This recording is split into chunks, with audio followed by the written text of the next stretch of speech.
days 50 and 51. After Israel agreed to a deal for the release of Palestinian security prisoners at a ratio of 3-1 for women and children held hostage, and a 4-day ceasefire for 50 of them, the first release of hostages snatched and imprisoned by Hamas on 7th of October was scheduled for 4 p.m. last Thursday. The country anticipated the event with joy for those families who would be reunited and concern for those remaining behind in Gaza.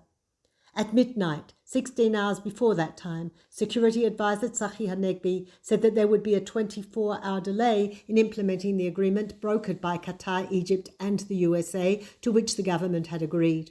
Hamas first said that the delay was due to negotiations over which hostages would be released and how. The spokesperson then said it was because Prime Minister Netanyahu had said that the Red Cross would have access to prisoners not released, something of which the Red Cross said it had no knowledge.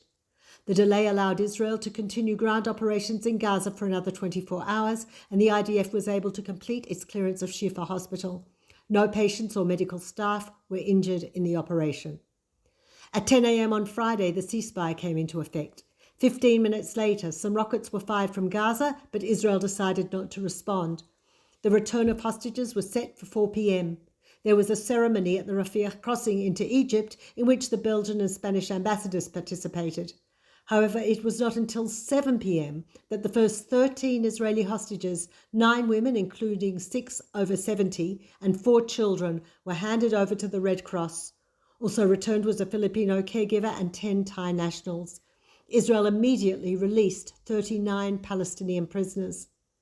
An official delegation from Qatar made an unprecedented visit to Israel yesterday to talk about a possible extension of the ceasefire and the release of further hostages.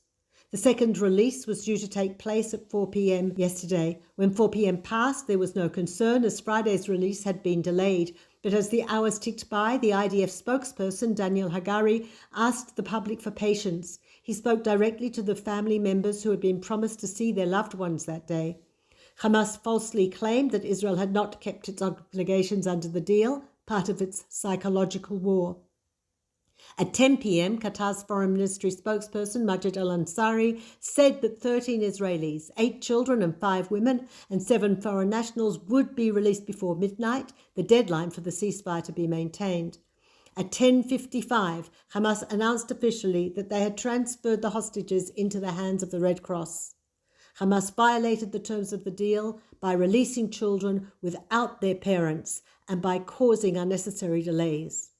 Meanwhile, 100,000 people, including family members of those returned on Friday, took place in a rally in Tel Aviv last night, calling for the return of all the hostages.